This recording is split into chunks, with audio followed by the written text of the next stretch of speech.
Madame, monsieur, bonsoir. Merci de nous rejoindre à Canal Algérie pour un nouveau numéro de Questions d'actu.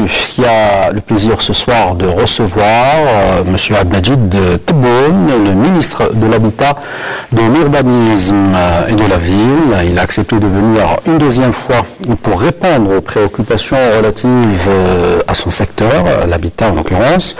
Beaucoup de questions ce soir concernant le dossier du logement social, le LSP, le LPA, l'ADL1, l'ADL2, le LPP et d'autres dossiers importants également comme les lotissements ainsi que la grande mosquée d'Alger. Donc merci monsieur le ministre d'être avec nous ce soir pour cet entretien afin d'éclairer l'opinion publique et répondre aux questions qui nous ont été adressées notamment par les téléspectateurs via notre page Facebook Questions d'actu. Pour commencer, monsieur le ministre, d'abord, merci d'être avec nous ce soir. C'est moi qui vous remercie, c'est Nazir et c'est avec le même plaisir que j'assiste à vos émissions. Merci infiniment. C'est la deuxième fois que j'assiste à l'émission, pour la deuxième fois.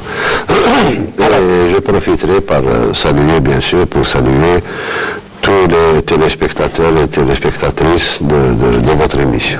Merci infiniment. Alors, pour commencer, je vous donne la parole.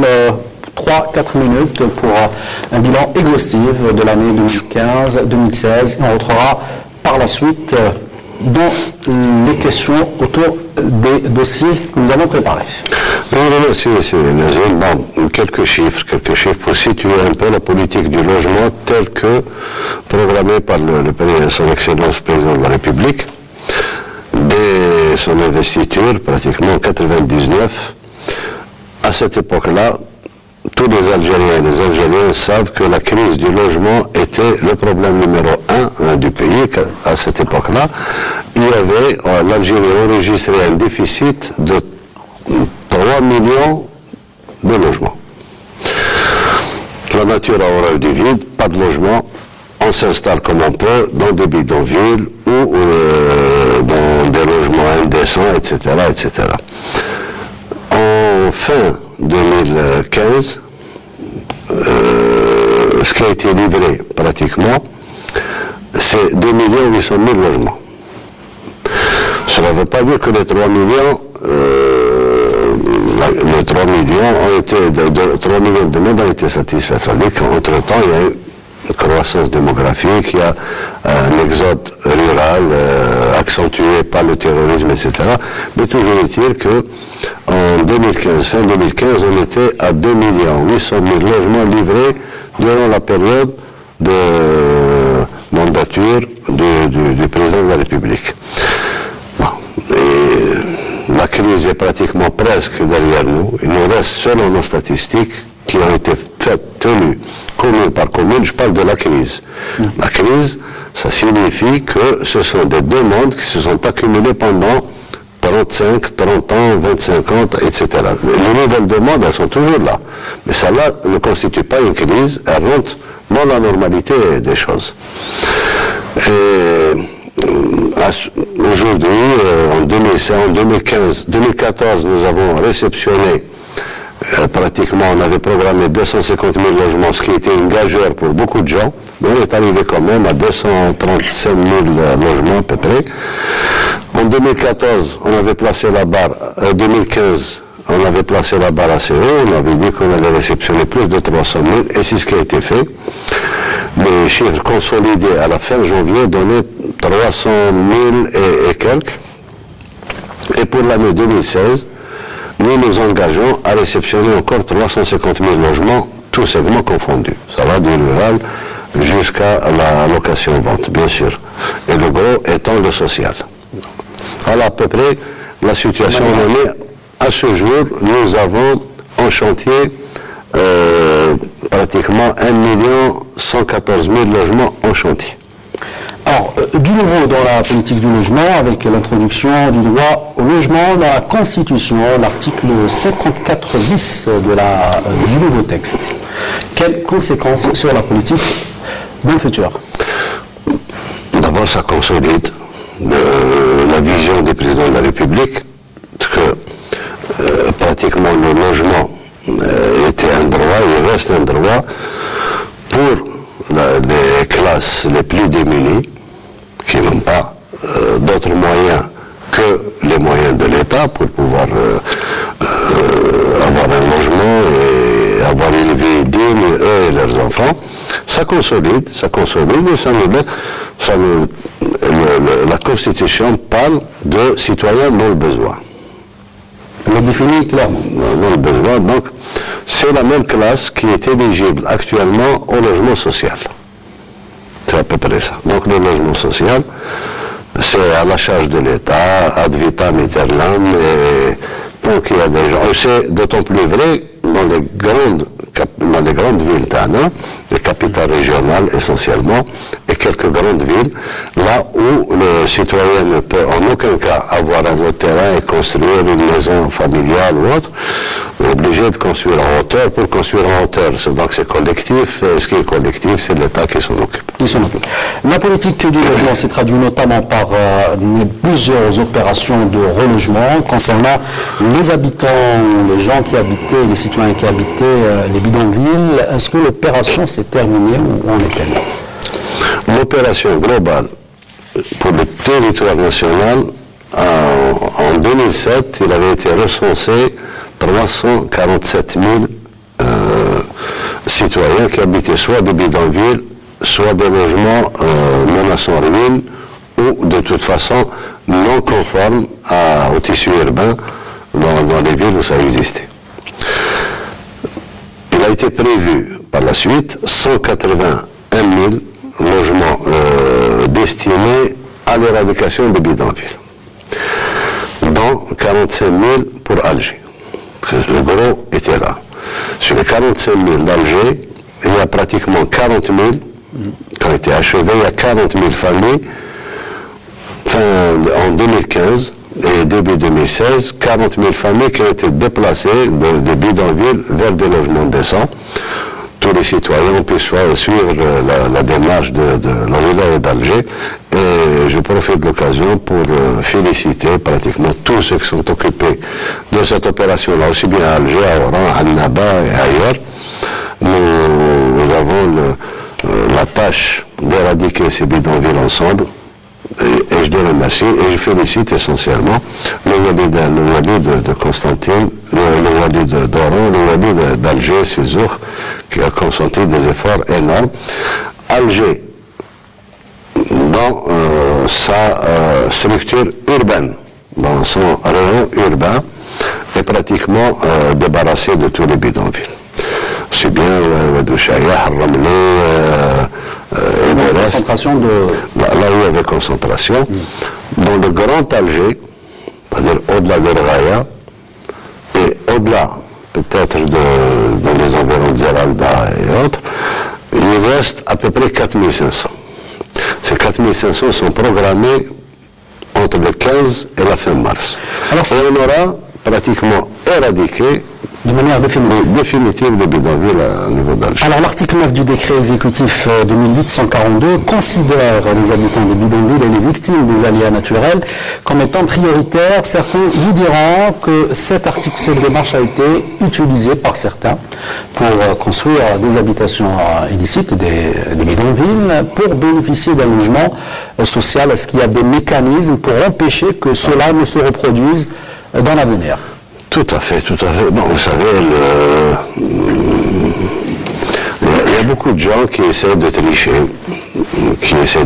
de contourner la loi, de contourner le règlement, soit par le biais de dossiers fallacieux, mais depuis pratiquement 2 ans et demi, depuis l'arrivée du gouvernement Sellel, on s'est organisé de telle sorte que le filet se rétrécisse et maintenant je peux vous dire que plus rien ne passe. Nous avons mis en place un fichier qui recense 5 500 000 Algériens qui à un moment ou à un autre ont eu l'aide de l'État, soit un logement, soit l'aide pour la construction, soit... Et à titre d'exemple, je vous dirais que les citoyens peuvent en témoigner, les citoyens d'Alger, d'Oran, d'Annaba, de Saïda et d'ailleurs, que tous ceux à qui les wali ont donné des logements récemment, 2015-2016, c'est des gens qui sont nets vis-à-vis du fichier, ça veut dire qu'ils n'avaient jamais eu avant. Et si je dois concrétiser cet argumentaire par des chiffres. À Alger, pour Remli tout seul, il y a eu 600 personnes rejetées. On a eu l'occasion, avant Remli, de vérifier que certains avaient même des villas. Et ça a été montré par la télévision.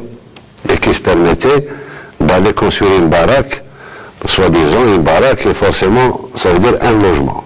C'est complètement faux maintenant. Complètement faux. Nous vérifions tout. Le fichier est là, on peut connaître.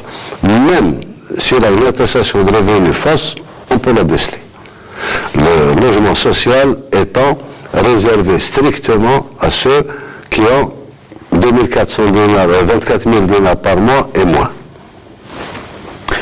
L'avenir de la politique du logement avec la nouvelle donne, à savoir la baisse des revenus de l'État, est-ce que le gouvernement, l'État, a le moyen de répondre à la forte demande dans les mois, peut-être les années à venir? Je pense que oui. Je pense que oui. Le président de la République a fixé les priorités du pays. Il a été très clair dans toutes les lettres qu'il a adressées à la nation, ce qui a été répercuté aussi par le Premier ministre à moult situations, et à savoir que les transferts sociaux, le logement, la santé et l'éducation restent prioritaires, quelles que soient les capacités financières du pays. Ceci dit, la demande va diminuer obligatoirement. Obligatoirement, la demande va diminuer parce que quand on résolve la crise et on commence à faire face aux nouvelles demandes, on ne va plus travailler avec des chiffres de millions de logements. Ce sera au plus quelques centaines de milliers de logements qui seront nécessaires pour qu'on ne retombe pas dans la crise. Je prends Alger maintenant, par exemple. Alger, il doit rester peut-être une demande potentielle de gens qui sont à l'étroit, de familles dans un même logement, etc. Bidonville, il n'y en a plus. La classe moyenne, si je prends l'ADL, on va en discuter peut-être tout à l'heure, la classe moyenne va satisfaire à Alger, l'ADL va satisfaire au moins 180 000 entre 2001, 2002 et 2013. Donc même là, les demandes vont s'atténuer et l'État pourra faire face, pourra continuer à faire face. Les gens s'imaginent que les millions dont on parle vont se perpétuer dans le temps avec la crise. Non, ça va être une histoire beaucoup plus abordable financièrement, beaucoup moins de temps. La demande au logement. Vous avez parlé de l'ADL. On tendait une perche pour justement entamer le dossier de l'ADL, mais commençons d'abord par l'ADL 2001-2002. C'est la dernière ligne droite pour les souscripteurs. Les préaffectations ont commencé pour certains, en attendant les autres. Il a été prévu d'entamer la préaffectation avec un chiffre de 40 000 à travers le territoire national. Qu'en première vague. Qu'en première vague. De toute façon, ça ne s'arrête pas. Commencer jusqu'à la dernière préaffectation. Donc, on commence par 40 000. C'est l'organisation qui détermine les capacités à donner, dont 20 000 pour Alger. Actuellement, nous sommes à 10 000 préaffectations déjà données à travers le territoire national, dont 4 800 pour Alger. 10 000 par rapport à quel chiffre total Par rapport aux 40 000. On avait estimé au départ. Mais les 40 000 ne sont pas, disons, un seuil qu'on ne dépassera pas. Tant que les bâtiments TANA avancent et arrivent à 70% et plus, seront préaffectés. Or, ce qui est en réalisation actuellement à Alger, on a 89 000 logements concernant, enfin, pour le pays, et notamment 60 000 à Alger pour 2001-2002, et nous avons à peu près 100 000 en construction, lancées actuellement pour 2013. Les préaffectations continueront. Est-ce qu'il y a une date limite pour le dernier préaffecté? C'est une fonction des capacités administratives, enfin des capacités de gestion logistique de l'ADL. Et en fonction, nous avons décidé, ce qui est logique, de ne pas préaffecter les logements qui n'ont pas atteint 70%. Parce qu'un logement qui a atteint 70%, c'est un logement où il reste des finitions à faire, à l'intérieur essentiellement. Donc on connaît le bâtiment, on connaît l'étage, on connaît le logement, le citoyen est plus rassuré. On ne va pas lui donner un logement qui est en carcasse, en préaffectation. Donc c'est un peu ça qu'on a estimé que, en l'état actuel des choses, les logements qui ont dépassé les 70%, dont certains sont à 85%, sont en ordre de 40 000. Le temps qu'on préaffecte les 40 000, d'autres bâtiments vont atteindre ce niveau et vont être préaffectés, et ça ne s'arrêtera pas jusqu'à ce qu'on termine toute la préaffectation pour 2001-2002. Ensuite, on passe à la préaffectation de 2013. Les préaffectations pour 2013, aussi on les entame le 13 mars, mais ça je crois que c'est ADL2, on en parlera. Donc pour ADL1, les préaffectations ne s'arrêteront pas, et pour la fin juillet, au plus tard la fin juillet, nous aurons distribué les clés de 30 000. Ce qui fait que l'engagement qu'on a pris avec les citoyens qui ont eu les préaffectations, 30 000 parmi eux, Inch'Allah, ils sont morts Fidiaram, Inch'Allah. Donc d'ici juillet, on aura remis les clés et ça continue, ça ne s'arrête pas.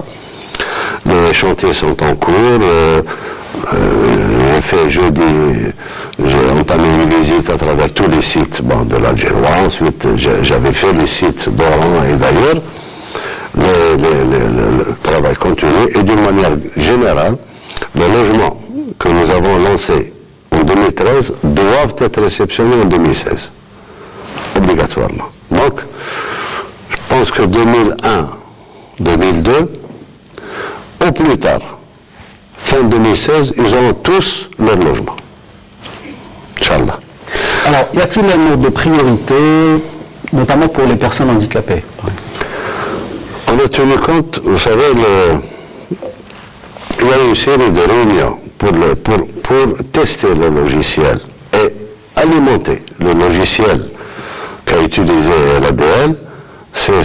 C'est très complexe. Ce logiciel tient compte de l'ordre chronologique, du nombre d'enfants, de l'âge de la personne, de son handicap, quel que soit l'handicap. Plusieurs paramètres. Maladies chroniques, on a tenu même compte des maladies chroniques, maladies respiratoires et autres.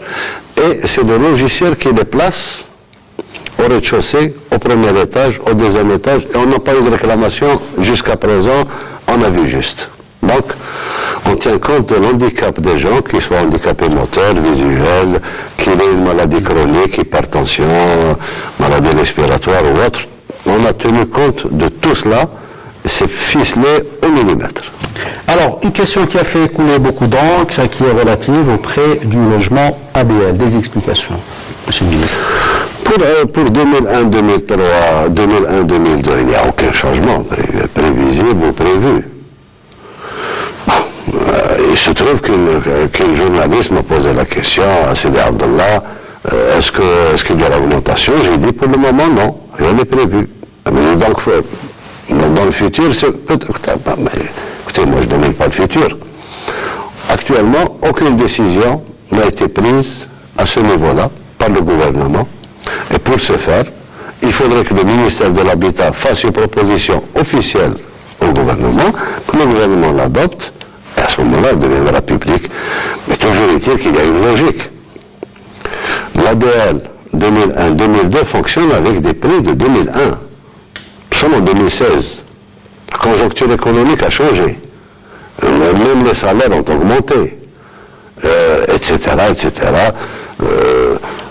C'est universel, c'est pas spécifique à l'Algérie. Donc, vous, en quelque sorte, vous n'écartez pas une augmentation pour ceux de 2013? Je ne l'écarte pas, je ne confirme pas, mais je n'affirme pas. Et je pense que les Algériens, contrairement à ce qu'on pense, sont très, très, très logiques dans leur manière de raisonner. Si je prends quelques indices de prix populaires, le montant allait dans le pays en 2001, le payait à 6 000 dinars. Aujourd'hui, il coûte 40 000, 35 000, 40 000 dinars. En ce qui concerne la vie normale, quoi, en dehors de ce qui est soutenu par l'État. Volontairement soutenu par l'État. Mais tout le reste, je peux affirmer une chose. Au nom du gouvernement, que si augmentation il y a, ce n'est pas une augmentation qui appauvrira le citoyen. Ce n'est pas une augmentation qui changera la nature semi-sociale du logement ADL. Logement ADL. Donc ce sera, nous si on a une proposition à faire au niveau du ministère, ce sera entre 5 et 10% à peu près, pas plus. Alors, l'ADL... Allez-y, monsieur. Je tiens à préciser encore une fois, moi je pense que le président de la République a décidé, on applique, et on applique avec tout l'engagement nécessaire. Le logement ADL est un logement semi-social. Le logement ADL coûte à l'État actuellement à peu près 5 500 000 dinars. Le citoyen paye 2 800 000. Pour vous dire que le gros est actuellement, c'est l'État qui le paye. Mais encore, jusqu'à présent, pour 2001-2002, l'État soutient le prix du mètre carré habitable pour 10 000 dinars. C'est-à-dire que quand on traite avec une entreprise pour 40 000 dinars le mètre carré, au fait, le citoyen ne paye que 39 000. Parce que 10 000 dinars sont un soutien du Trésor au programme du logement. Et il faut que ça reste semi-social, parce que ça s'adresse à une classe moyenne qui a été laminée par toutes les crises qu'a connues le pays, notamment au moment de la décennie noire. C'est la classe qui a été le plus massacrée. Les enseignants, les jeunes fonctionnaires, etc., même les jeunes militaires, les jeunes policiers, etc. Donc pas question de changer globalement la destination de ces logements-là, mais on s'adaptera comme on peut à la réalité. À la conjoncture. Alors pour ce qui est de l'ADL 2013 ou l'ADL 2002, comment on l'appelle, l'opération des choix des sites commencera parce que je sais que les citoyens sont très sensibles à ces choses-là. Je tiens à préciser que pour 2001-2002, il n'y a aucun changement, aucune augmentation. C'est clair. Nous avons l'air clé au même titre, avec le même prix qui a été payé par ceux qui ont eu leur logement en 2002 et 2003. Le raisonnement que je tenais, je réfléchissais à haute voix, ce n'était pas une décision qui est prise, ce n'est pas une décision, je réfléchissais à haute voix pour nous adapter à la conjoncture, que s'il y a une petite augmentation, qui ne sera pas ressentie par le citoyen parce qu'elle va s'étaler sur 20 ans. De toute façon, c'est pas trouver les formules pour qu'il ne sorte pas ça de sa poche en cash immédiatement. Mais sur 20 ans, ça aide. Ce sera uniquement pour 2013. Pas 2001-2002, rien. Aucun changement. Alors, 2013, l'opération des sites, elle commencera quand et comment elle va se dérouler? Pour 2013, en principe, on ouvre les sites pour le choix, enfin on ouvre le choix des sites. Commencera par 7 wilayas à peu près. Elles seront pionnières. Ce sont des wilayas qui ont la spécificité de ne pas avoir de demande de 2001 de 2002 à satisfaire. Donc, sans rentrer directement sur 2013, je peux vous les citer, c'est Bchar pour 1500 logements, Larouat 1000 logements, Gelfa 700 logements, Stef 2000 logements, Constantine 2000 logements, Khashla 1500 logements et Aïnt Mouchent 1500 logements. On commencera par cela. Ensuite, on continuera. On continuera avec les grandes villes. Au fur et à mesure, je vous l'ai dit et je le répète, on a un critère intangible dont on doit tenir compte, c'est l'état d'avancement qui dépasse les 70%. Donc pour Alger, nous ne sommes pas concernés par le 13 mars. Pour les logements, si, Alger, comme nous avons une grande masse pour 2001-2002, il serait souhaitable que, dans toutes les préaffectations de 2001-2002, et ensuite passer à l'excédent pour essayer de satisfaire de 2013. Mais Alger, priorité 2001-2002. Venons-en. Mais il y aura des préaffectations pour 2013, en 2016, pour les gens de 2013 à Alger. Je ne veux pas encombrer l'ADL, parce que l'ADL, elle est en train de gérer des centaines de milliers de logements. s'est embrouillé une première fois lorsqu'on a lancé les ordres de versement 2001-2002, ensuite en même temps les ordres de versement, ça a créé un cafouillage. Bon, maintenant, on ferme le dossier, on clôt le dossier de 2001-2002 et on passe tout de suite après à 2013. Et je pense que les préaffectations pour 2013, je ferai l'impossible pour que ça commence au mois de juillet, peut-être avant, ou tout juste après. Et les premières décisions, est-ce que vous pouvez donner une date, peut-être en 2017, en 2018 pour le logement 2013. Je pense qu'il y a, pour les grandes villes, là où les chantiers avancent très bien, là où il y a un excédent par rapport à 2001-2002, notamment Alger. Alger, je vous dis, 2001-2002, il y a environ, parce que les chiffres changent quotidiennement à cause du fichier. Quotidiennement, il y a des gens qui tombent. Et nous n'avons pas encore entamé le contrôle avec le certificat négatif des domaines, parce que les domaines n'arrivent pas à suivre notre rythme. Mais globalement, c'est 60 000. Or, il y a nettement plus, il y a pratiquement 80 000, 85 000 logements, 90 000 logements qui sont en réalisation. Je pense qu'il va rester à peu près une quinzaine de mille, une vingtaine de mille pour 2013, après affecté en 2016. Venons-en, donc c'était pour l'ADL 2001, 2002 et 2013. Venons-en au dossier du LPP, les préaffectations. On connaît un retard. Vous avez la première fois annoncé l'opération des distributions, la remise des préaffectations pour le mois de décembre. Aujourd'hui, on entame le mois de mars. Quand va se dérouler l'opération et comment va-t-elle se dérouler? Ben, ça tombe bien, c'est demain matin. Demain matin que les sites, le choix des sites peut se faire par les citoyens. Donc dès demain matin. Le traitement des dossiers, vous voulez dire, pas le choix. Ils choisissent leur site. Ça, le traitement des. Oui. Le traitement des sites, ça veut dire dès demain matin, on commencera à traiter et on communiquera au fur et à mesure chacun sur son compte, sur son mail. Il recevra la notification, les messages nécessaires. Globalement, il y a 3 messages. Le premier message pour lui dire que le site que vous avez choisi a été retenu, donc vous avez choisi tel site, vous êtes dans tel site. Le deuxième message pour lui dire que vous avez choisi en premier lieu tel site. Malheureusement, ce site est saturé parce que vous avez l'ordre chronologique.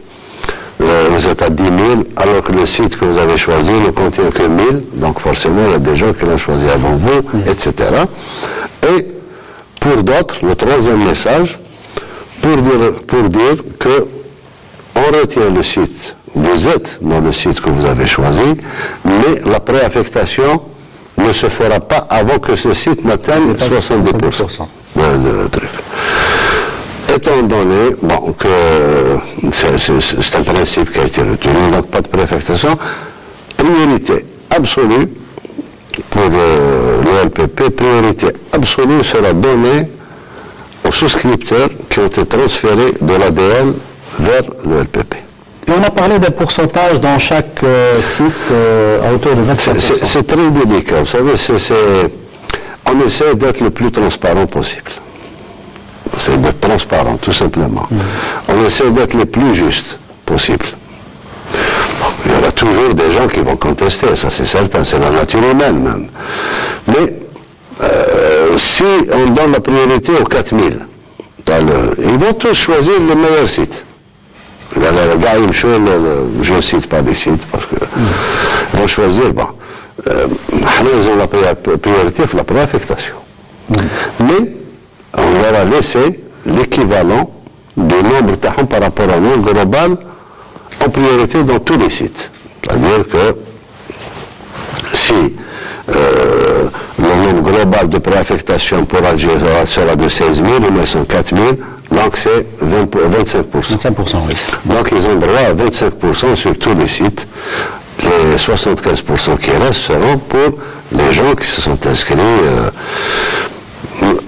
Ça a duré, on s'est perduré en réunion avec le LPP, avec le NPI, ils ne sont pas rodés pour ça. Ils ne sont pas rodés pour ce travail informatique, premièrement. Deuxièmement, on a été beaucoup perturbés. Les ordres de versement, les premiers ordres de versement qui ont été donnés, beaucoup n'ont pas été honorés. Donc ça fait pratiquement 9 mois que les gens n'ont pas versé leur premier versement. Vous donnez les chiffres par rapport au nombre qui n'ont pas... Je crois que c'est pas... J'ai le chiffre. T'as le LPP, attendez, je vais vous donner le chiffre exact. Voilà, pour le LPP,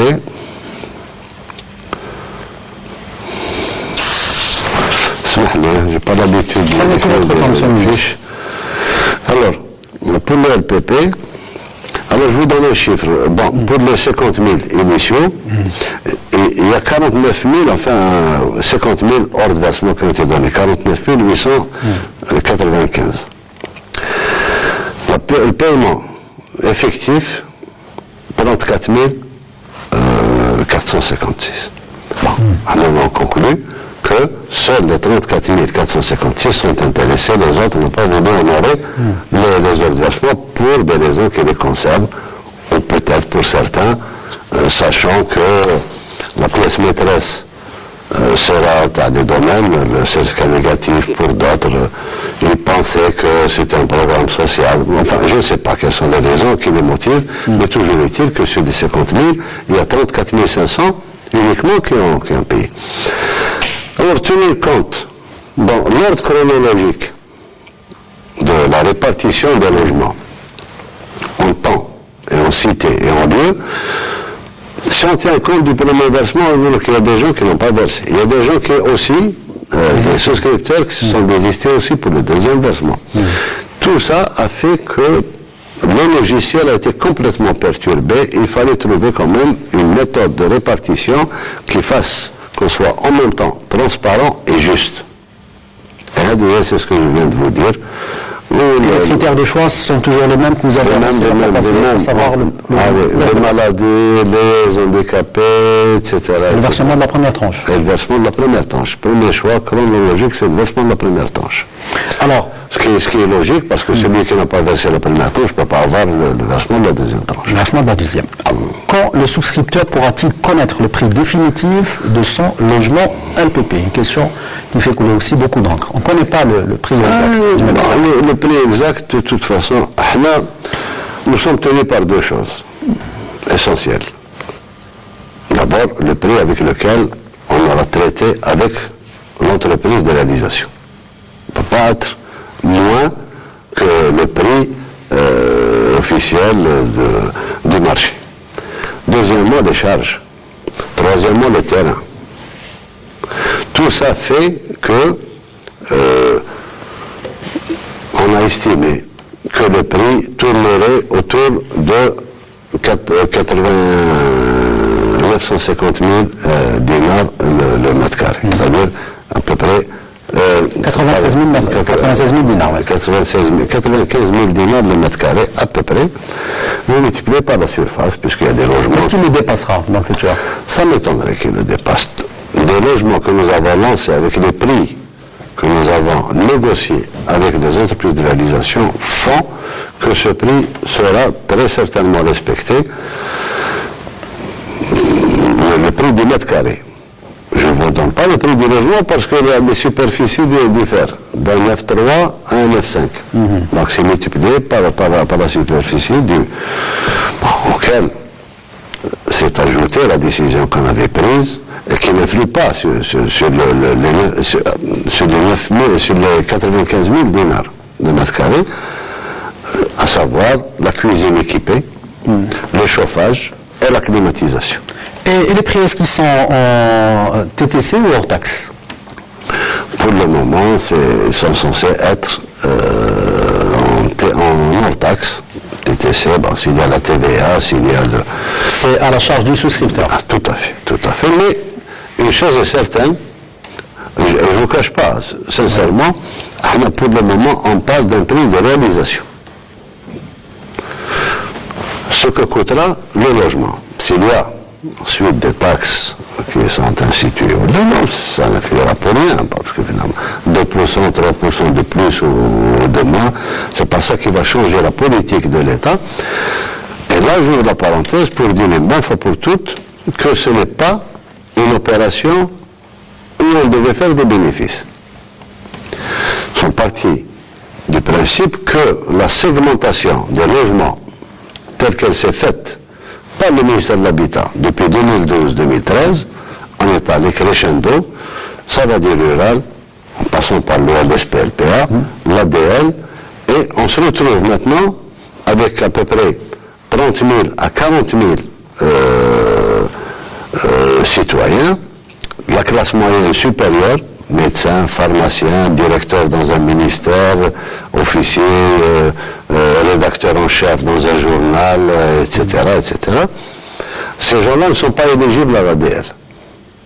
Parce que leur salaire dépasse de loin les 11 000, les 110 000 dinars. Ils ne peuvent en aucun cas aller au marché libre, où ça chiffre par milliard.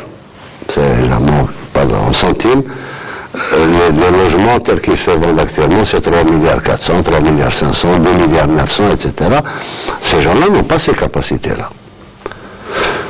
On a conçu ce programme pour eux. On a conçu ce programme qui, le coût du logement sera au moins aussi bon que celui de la promotion libre et qui va coûter le tiers, pratiquement, de ce que coûte la promotion libre. Donc 1000 dinars de plus ou 1000 dinars de moins, c'est pas ça qui va changer la politique de l'État. C'est un logement qui a été conçu, c'est un programme qui a été conçu pour aider la classe moyenne supérieure, avec un engagement ferme que le MPI, qui s'occupe ne doit pas perdre. Si elle doit faire 5 à 10% de bénéfices, c'est le maximum pour payer ses cadres, pour payer ses trucs, mais pas plus. Certains vous diront qu'il y a une disparité quand même de 100 000 dinars entre ceux qui dépassent 108 000 dinars et ceux qui sont payés à 20 millions de centimes par mois. Dire Alex, c'est de l'ex. Ça veut dire que ça commence quelque part, que ça s'arrête quelque part. Moi, je parle de la disparité à 100 000 dinars. Oui, parce que si vous passez à la disparité à 110 000 dinars, l'autre, je n'ai que 113 000 dinars. Ou l'autre, moi, je n'ai que 120 000 dinars. Et ça ne s'arrêtera pas. Ça, c'est d'ailleurs tous les textes, d'une manière générale, concernant l'aide de l'État ou concernant l'éligibilité à tel ou tel truc, fixent des limites. Quand vous les dépassez, vous les dépassez. Et ça, je ne peux rien, c'est pas une décision du ministre ou une décision de... Ça, c'est le règlement, on applique, nous sommes obligés d'appliquer. La banque finance à hauteur de combien le logement LPP, monsieur le ministre? Pour nous, régler la problématique de la troisième tranche. Il n'y a pas de troisième tranche. Il n'y a pas de troisième tranche. Dans le LPP, il n'y a pas de troisième. Les deux tranches ont été versées. Le LPI est en train de s'endetter auprès de la banque. C'est un programme de logement où le Trésor n'intervient pas. Le budget de l'État n'intervient pas. C'est commercial entre le MPI et la banque. C'est ce que j'avais expliqué à certains souscripteurs quand ils demandaient une diminution. Si le MPI, si le citoyen ne paye pas, il faut que quelqu'un paye à sa place. Et le MPI ne peut pas payer à la place de quiconque parce qu'elle-même est en train de s'endetter auprès de la banque.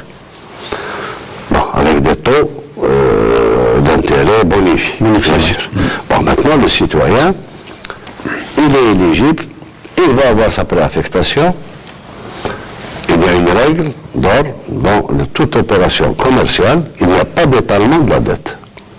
Les clés seront remises au paiement intégral. Ce qui veut dire que ce qu'il a versé maintenant, il fait la soustraction par rapport au prix total du logement, la soustraction de ce qu'il a versé, le reste, il doit le verser avant d'avoir ses clés. La différence. La différence. Qui pourrait être assimilé à une troisième tranche quand même. C'est un paiement intégral. Un paiement intégral qu'il le fasse sur ses économies, sur l'aide de la famille ou sur un prêt bancaire. C'est pas le pays, c'est pas qui va le payer. L'essentiel, c'est qu'il paye. Le document de préaffectation en poche, que fera le souscripteur, relation banque-souscripteur qu'on connaît assez mal, là, Monsieur le Ministre? Pour les banques, on a facilité les choses à tous les souscripteurs, puisque maintenant il y a une banque qui est chargée de ce programme-là, c'est le CPA. En son nom personnel et au nom de toutes les banques algériennes, puisque toutes les banques algériennes sont en train de participer à ce programme de logement à travers le CPA. Donc c'est un consortium pratiquement qui a été créé pour le CPA étant l'assemblée financier de ce programme-là. Je pense qu'ils sont, quand on a un salaire équivalent au salaire qui devra éligible au LPP, donc vous êtes forcément éligible à un prêt. Est-ce que c'est le souscripteur qui va se déplacer à la banque avec son dossier ou c'est l'API qui va... Oui, le souscripteur. C'est le souscripteur qui va... Souscripteur, oui. Les relations souscripteur-LPI s'arrêtent aux versements initiaux, à la préaffectation, l'affectation définitive remise des clés, après paiement. Après paiement. Maintenant, le paiement, comment il paye? C'est le programme des souscripteurs. Alors, une question qui nous a été posée par les téléspectateurs, elle concerne les gens, les souscripteurs transférés de la formule ADL vers la formule LPP. Beaucoup d'entre eux se trouvent aujourd'hui aux portes de la retraite avec des revenus qui vont bien évidemment baisser. Quel sera leur sort devant les banques, sachant qu'ils n'auront pas assez de temps peut-être pour rembourser tout l'argent qu'ils ont prêté? Ils auront un traitement spécial. Je ne présume de rien, mais je pense que la banque, forcément, ce qui est une relation normale entre un client et une banque, c'est de prendre une hypothèque sur le logement. Et le logement sera libéré au moment où le citoyen remboursera intégralement ce qu'il a emprunté chez la banque. Mais en tout cas, il est éligible, étant donné son salaire. Le reste, c'est une relation entre lui et la banque. Et de toute façon, même pour les autres souscripteurs, la banque, quand elle vous prête, même pas forcément pour les retraités, la banque, quand elle vous prête, elle prend une hypothèque sur le logement. Et elle ne vous libère l'hypothèque, elle ne lève l'hypothèque que lorsque vous allez rembourser votre prêt. C'est normal. Parce qu'à tout moment, il peut y avoir des faillances, il peut y avoir le logement reviendra à la banque. Le souscripteur, que ce soit celui de l'ADL ou celui du LPP, une fois logé, pourra-t-il disposer librement de son logement? Le LPP et l'ADL, il y avait l'ancienne réglementation, prévoyait une date minimum d'habitation, d'occupation de ce logement par la famille de 10 ans. On l'a réduit à 5 ans. Donc il ne peut pas vendre, il ne pourra pas vendre ce logement-là avant 5 ans. Il doit l'occuper, réellement l'occuper pendant un minimum de 5 ans. Soit l'ADL ou le LPP? L'ADL ou le LPP. Et sinon, si on ne fait pas ça, donc sinon, dès qu'il a les clés, il est déjà vendu. Et pour le LPP, il y a une différence minimum de 1,5 milliard de centimes par rapport au marché extérieur, au marché de l'immobilier et le prix du LPP. Largement nourri par la spéculation. Bien sûr. Alors, entre parenthèses, on avait, dans une émission, je ne sais pas si c'était avec vous ou ailleurs, on avait signalé, on a déposé, on a demandé des enquêtes gendarmerie sur certains sites de vente de logements où les gens proposaient des logements ADL qu'ils n'ont pas encore eu. Ils proposent aussi des échanges ADL, ça, on a demandé à la gendarmerie, à la police d'enquêter immédiatement sur le site ADL, je ne le cite pas. Les gens qui a proposé aux gens de leur changer des... Ça, c'est de l'escroquerie pure, l'arnaque. Aucun site ne peut leur promettre ça, et personne ne peut leur promettre des histoires. C'est l'ADL qui s'occupe de son patrimoine. Il a un site, demain peut-être, on verra. Si des familles veulent échanger chez Badhum Bad, on m'a donné on est fait, par exemple, c'est très beau, c'est kadam, mais moi je préfère Sidi Abdallah parce que ma famille est à Rahmaniya ou la Hadi ou la ceci ou la ça. En passant par la BL. En passant par la BL, obligatoirement. Alors quand commencera la remise des clés pour les souscripteurs LPP? C'est-à-dire la remise des clés, les premiers bénéficiaires. Est-ce qu'il y a une date qui a été fixée? D'autant plus qu'on a vu que certains chantiers ont considérablement avancé. Si je prends certains sites, c'est dans 2 mois. Je prends par exemple Bousmaïl, je prends Qaléa, je prends... certains sites sont très avancés. Peut-être qu'on fera même par la préaffectation, on remettra carrément les clés. Pour les autres, une bonne partie, en tout cas du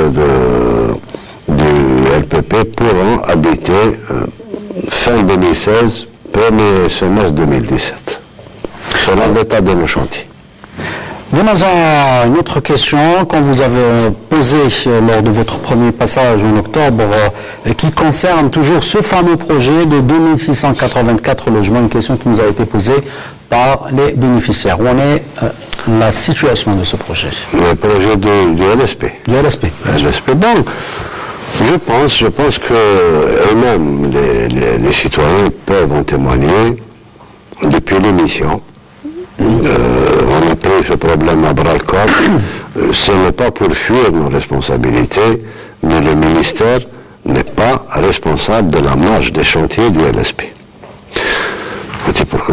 Nous sommes impliqués dans le LSP dans la répartition par wilaya. À l'intérieur de la wilaya, la répartition se fait localement. Nous sommes tenus par l'aide que la CNL doit donner. Bon. Mais comme on a vu que ça posait beaucoup de problèmes, et même sur le plan juridique, ce n'était pas très net. Bon. Là, on a agi selon ce que nous dictait l'aide qu'on doit amener aux citoyens pour le libérer de...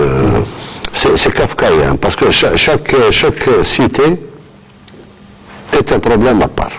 Le problème ne se ressemble pas. Certains sont à 90%, d'autres n'ont pas démarré, d'autres ceci, d'autres cela. Mais depuis, une commission du ministère a sillonné les 48 wilayas, chantier par chantier. Dans certains cas, les promoteurs ont repris le travail. Si je dois parler de Batijak ici pour Alger, je crois que pour faire de l'eau, ça a été même distribué par le Wali, si j'ai bonne mémoire. Bravia, c'est un très bon chemin. Je pense que 2016 sera l'année où on réceptionnera ces logements-là. Pour Constantine, on a trouvé une solution au Hadha. Pour là où ce sont les entreprises publiques qui ont été chargées de la promotion, au PG et autres, on a pris des mesures. Pour d'autres, je vous dis, chaque chantier est un cas. Pour beaucoup de promoteurs, certains ne se sont pas inscrits au fonds de garantie. Le fonds de garantie qui garantit la bonne fin d'exécution et les délais du citoyen. Ils ne sont pas inscrits. Le Trésor ne peut pas financer cette opération-là parce que c'est une opération qui lie un privé à un autre privé, un citoyen et un promoteur privé. Il y a, dans certains cas, les promoteurs ont eu le versement du citoyen plus ce que la CNL donne aux citoyens. Dans d'autres cas, la CNL n'a pas encore versé. Parce que la situation du chantier, l'état d'avancement du chantier ne permettait pas de verser. Dans chaque cas, il y a une manière d'agir.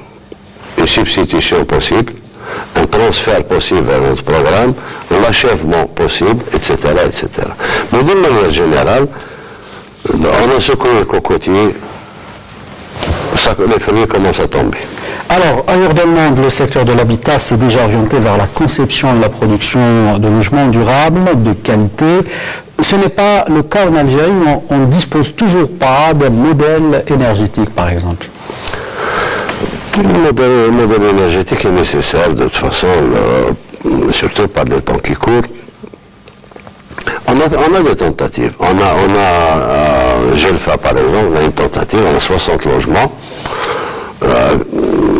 C'est une expérience de logements isolés, double vitrage, de double paroi, avec du polystyrène, etc., pour essayer d'amener ces logements-là à un minimum de consommation énergétique. Mais ça tient aussi au comportement. Vous savez, même ces logements-là... Parler de l'approche participative au niveau local? Notamment parce que, vous savez, le prix du gaz étant ce qu'il est, le prix du gasoil étant ce qu'il est, ça n'incite pas les gens à faire des économies. Je ne pousse pas à l'augmentation, hein. Je ferme la parenthèse. Donc c'est un pays de... Bon,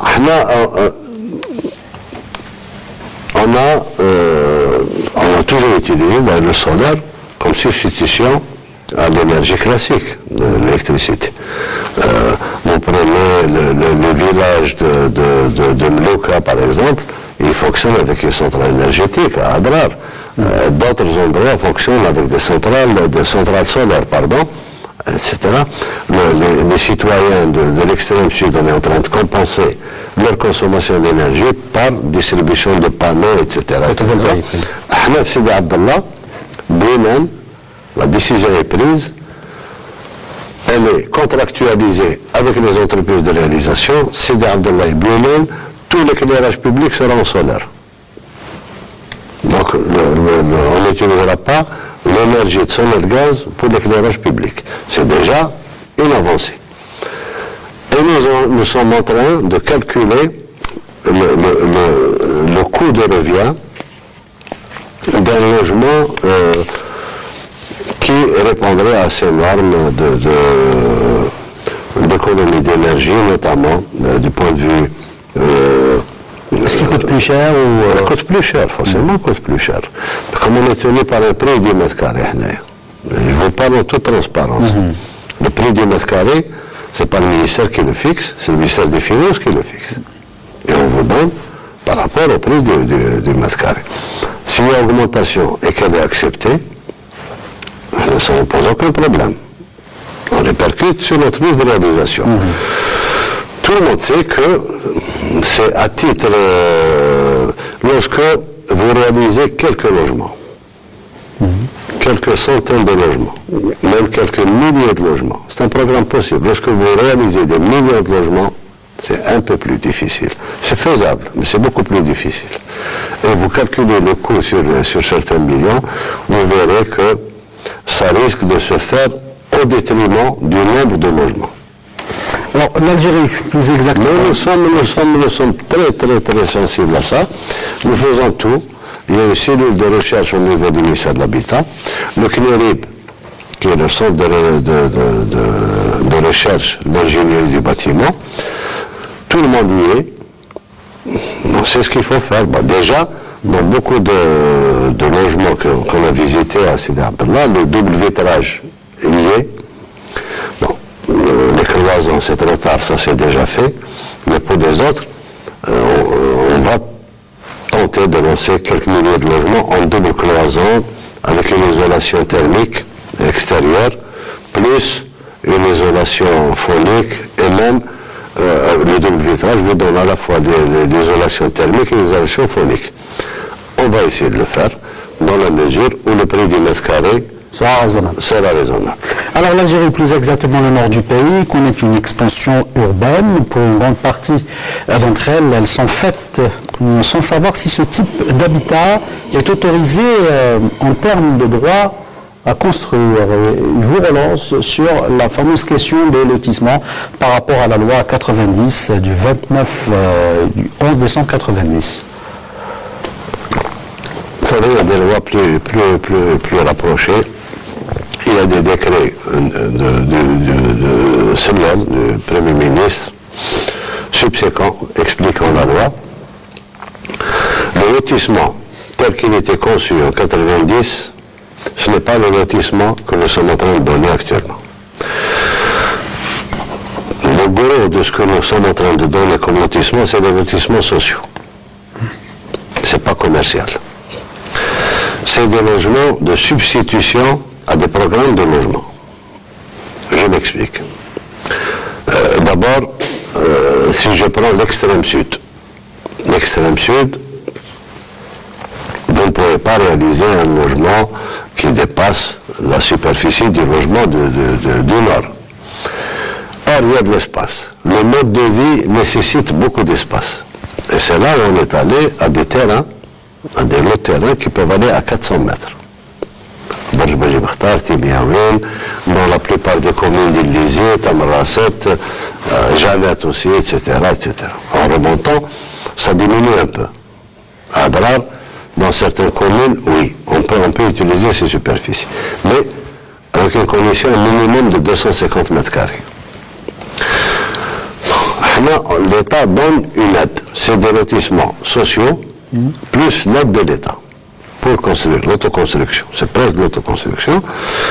C'est des logements que l'État n'aura pas à réaliser et qui passent comme les logements sociaux qui passent par le fichier national. Donc, celui qui a déjà ne peut pas prendre un autre terrain. Maintenant, ce que nous allons faire, ce que nous sommes en train de faire dans les hauts plateaux, parce que quand je dis les hauts plateaux, Borj-Bahri, c'est les hauts plateaux, Sétif, c'est les hauts plateaux, Gelfa, c'est les hauts plateaux. Bon. Là, nous sommes en train de subdiviser les lotissements en lotissement social, lotissement semi-social et lotissement commercial. Au même titre que la segmentation du logement. Ça va du rural, du social, à l'ADL et le LPP. On essaye de le même cheminement de raisonnement en fonction des revenus pour les lotissements. Nous espérons, c'est pas impossible, et je pense que ça va se faire, qu'on ouvre des lotissements aussi dans les communes du Nord. Les communes de 5000 habitants, de un peu plus, un peu moins, là aussi, c'est là où le besoin se fait sentir en logement et ailleurs. Bon, et c'est des gens qui ont des habitudes, si je prends Gelfa, je prends le Bayad, je prends Marouat, c'est des gens qui vont au bâtiment contraints d'y aller. Mais qui souhaiteraient avoir beaucoup plus un logement familial que... Parce qu'ils sont habitués. Dans les traditions de la région. Alors, toujours à propos de lotissement et dans le sillage de cette fameuse loi de 90... Entre parenthèses, nous sommes actuellement à près de 380 000 lots de terrain qui ont été donnés. Le lotissement, bien sûr, l'aménagement, les verres des lotissements étant à la charge de l'État. Certains lots ont été donnés dans le cadre des plans d'occupation des sols faits par les communes, conformément à la loi 90. Aujourd'hui, on se retrouve avec certains problèmes, notamment pour ceux qui disposent d'un logement acquis auprès d'un promoteur immobilier qui n'a pas la propriété de la parcelle. C'est toute la loi, la 1508. C'est ça, elle est venue pour régulariser tous ces cas-là. Ils seront tous régularisés? Oui, en principe, là où il n'y a pas de contrainte majeure, il y a certains cas qui ne sont pas régularisables. Ceux qui ont construit dans des zones qui touchent à la sécurité du citoyen, à la sécurité de ceux qui ont construit sur des canalisations de gaz ou d'assainissement ou autre, mais d'une manière générale, on sait que, moi j'étais wali, et on a toujours travaillé dans le cadre des réserves foncières, même les lycées, les CEM, tout ça, les choix de terrain étaient faits par décision du wali.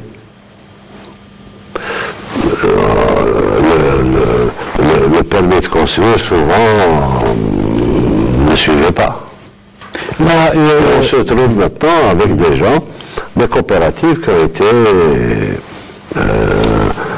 autorisées dans les années 90, même ici à Alger. Sans un gaz, notamment par l'OPJ. Par les OPJ et autres. Bon, nous sommes en train de régulariser. Les domaines sont en train de régulariser le terrain, le transfert du terrain. J'ajouterai un détail pour ça. Nous sommes passés par une période, jusqu'en 88, pratiquement, c'était les réserves foncières communales. On les gérait, comment on les gérait. Bon. Ensuite, c'était les DEC qui sont installés.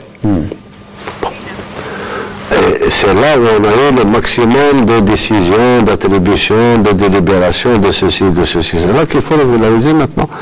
Parce que ces terrains-là n'ont jamais été transférés par les domaines, aussi bien à l'APC, et donc l'APC n'avait pas le droit de vendre ou de céder un bien qui ne lui appartient pas. Mais la préoccupation aujourd'hui d'un citoyen qui a acquis un logement, si par malheur le dossier est rejeté, Il ne peut pas être rejeté, Je parle de ceux qui ont un logement et qui n'ont pas d'acte de propriété. Si jamais on est appelé à démolir... On peut pas... Bon, si c'est récent, et ça a été fait en dépit du bon sens récemment, ça c'est... Je n'y peux rien.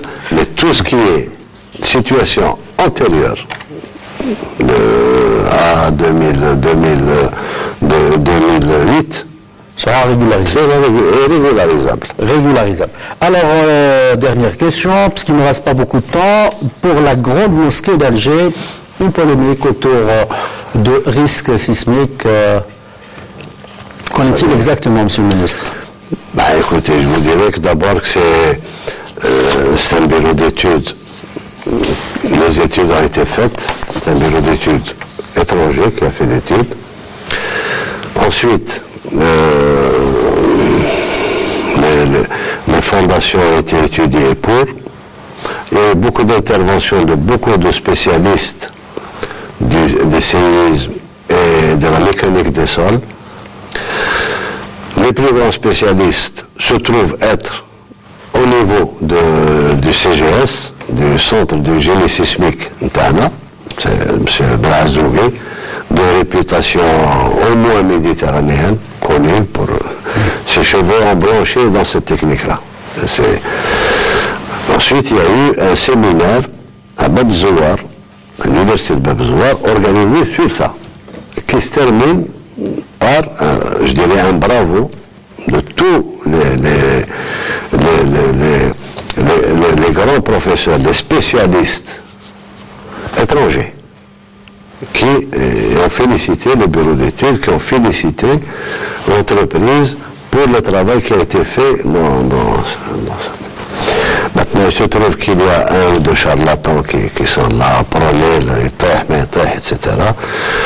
Je dirais tout simplement que tout a été étudié pour que c'est des fondations qui ont été calculées pour ça, que le terrain, selon l'affirmation du centre du génie sismique et le CTC et le laboratoire du logement, le terrain sur lequel est bâtie la mosquée, notamment le minaret, est classé en deuxième position après le sol rocheux.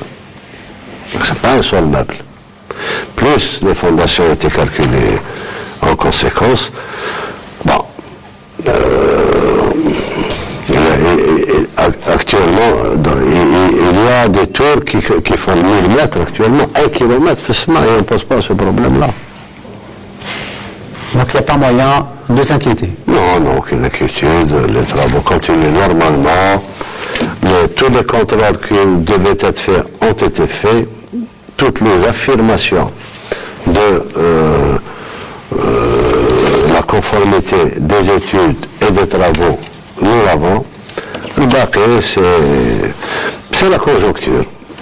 Alors un dernier mot, avant de refermer cet entretien, M. Abdelmajid Tebboune, je vous laisse 2 minutes. Je dirais 2 minutes, je veux réitérer mes remerciements et je dirais aux citoyens, téléspectateurs qui nous écoutent, que tous les efforts sont fournis actuellement, aussi bien par les structures du ministère. Il y a 22 000 cadres et fonctionnaires dans ce secteur-là, dans ce ministère-là, qui sont à la disposition des citoyens. Tout le monde travaille, et ils travaillent dur. Et je les félicite. Je profite de cette occasion pour tous les directeurs d'OPG, les fonctionnaires, les DMO, les directeurs d'entreprise. Je pense que jusqu'à présent, le citoyen a pu constater, quelles que soient les tentatives de détournement de nos engagements ici et là, que nous avons tenu nos engagements. Chaque fois que nous donnons une date, elle est là. Lorsque je rappelle encore une fois aux souscripteurs de 2001-2002, c'est qu'eux-mêmes, en 2012, fin 2012, quand on a entamé la régularisation, ils ne croyaient pas. Ils pensaient que c'était une opération démagogique liée aux élections. Maintenant, on est à la préaffectation. Ça devient une réalité. Tout est problème de patience. Le passé, c'est vrai qu'il faut en tenir compte, mais ça ne se répétera pas. Les gens qui sont inscrits à l'ADN auront leur logement. Je répète encore une fois que les gens de 2001-2002 seront logés pour la totalité en fin 2016, que à peu près 20 000 ou 30 000 parmi eux, beaucoup plus 20 000 que 30 000, seront logés en juillet. Que la préaffectation de 2013, ADL 2013, se fera dès qu'on se sera libéré un peu du fardeau de 2001-2002. Et qu'on commencera même 2013, on commencera par le wilaya dans une semaine. Une semaine, on va commencer par le wilaya qui n'avait pas 2001-2002. Les efforts sont fournis et Rabbi yawfiqna Inch'Allah. Moi, je suis asbar. Merci, M. Abdelmajid Tebboune, ministre de l'Habitat, de l'Urbanisme et de la Ville, d'avoir répondu à toutes ces questions qui ont été très nombreuses, des questions qui nous ont été posées notamment par les téléspectateurs. Merci, Madame, Monsieur, de nous avoir suivis. On espère vous retrouver la semaine prochaine pour un nouveau numéro de questions d'actu. Je vous dis au revoir et bonne soirée.